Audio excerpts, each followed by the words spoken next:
Сәлем достар.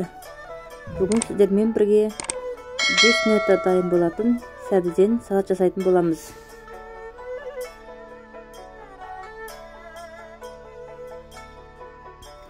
Бізге 2 сәбіз, 1 пияз, тұз және дәміне қарай дәмдеуіштер қажет болады.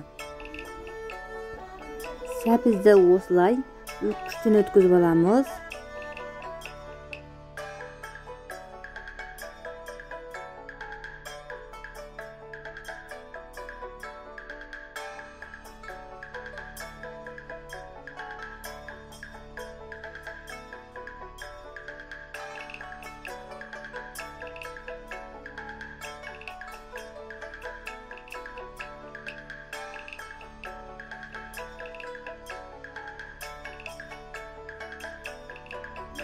Жарты шай қасық тұзымызды саламыз.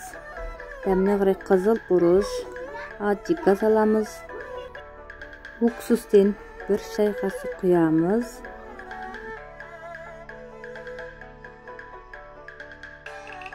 Соевый соустан 1 шай қасық құямыз.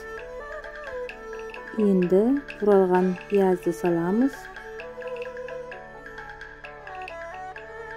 Ең соңында 5 ас қасық қыздырылған майымызды құйып, салатымызды жақсылап араластырамыз.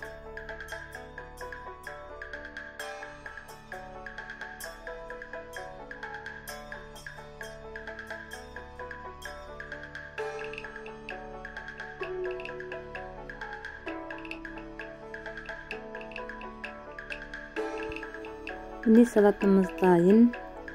5 минутта дайын болды. Өте дәмді болды. Рецептім ұнаса, лайк басып, комментарий жазыңыздар. Каналыма тіркелуді ұмытпаңыздар.